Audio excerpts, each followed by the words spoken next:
Chumurigaria CHIMBWA CH'ABAKENYA NACHIO CHIKOIRERA OBOCHENU EBINTO BITU etanaine naboigo byanyaraka bigosareka okuboyo nigo kwarurwe gochia ABAKENYA gonchuriria CHIMBWA chiabo na kwenekia Obochenu bakoragwa n'abatendere kurase ensemeria ya Abamenyi b'ebinto bitu etanaine bakoragwa nere Dr. Stephen Wambua ase bono babwaterana n'aborkiwa be University County ya Machakos ase bakora ensemo y'Obochenu yokwenekia bunanko basebe barabana inchi asira yokwirenda. There's a problem because you realize that as we keep on educating our residents concerning keeping our environment clean, up to date, some of them are not feeling as though they can maybe buy up the idea.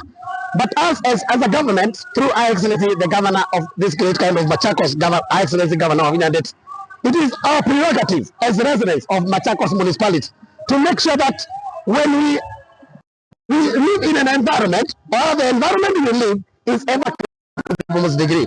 And therefore, as a municipality, we are enforcing cleanliness day in, day out. So now, therefore, it is your prerogative. Now, when we catch you on the wrong side concerning cleaning and dumping, it is now up to you now to know how you're going to handle yourself. To make sure that our learners really inculcate in themselves this normal day-to-day care for the environment, it's important for the curriculum in TVET institutions to also include a compulsory unit on environmental management, so that learners come out of all institutions with that keen interest and knowledge about the link between our health and our environmental health.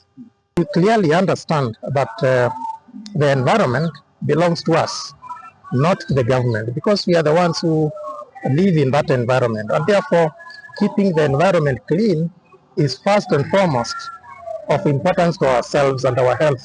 Anasema yeye kuona kama hivi kama vile kiwanja hii inakuwa yeye kuona hivyo ile inang'ara, yeye kuona hivyo hata mtu akija anaangalia hata kuachilia kitu kwa kiwanja kama chini anasikia haja, hata hiyo mtu anasikia hatua hatari ukifanya hivyo.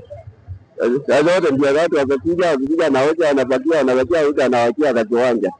Mkitazama kwa umbali kumeng'ara sana. Watoto, vijana, jinsi wa Uwezo College wamefanya kazi nzuri, wameng'arisha kiwanja, imekuwa safi kabisa. Sijui kama atapata nafasi nyingine waje atuoshe tena ama ni leo tu. Otherwise tumeshukuru na tunaona niyo ni kazi nzuri. Huku wetu tumefagiliwa vizuri, tuko sawa. Leo hata nimeshukuru sana, hata nafurahi sana. Hata kama ningejua na kitu wapi ningewapatia.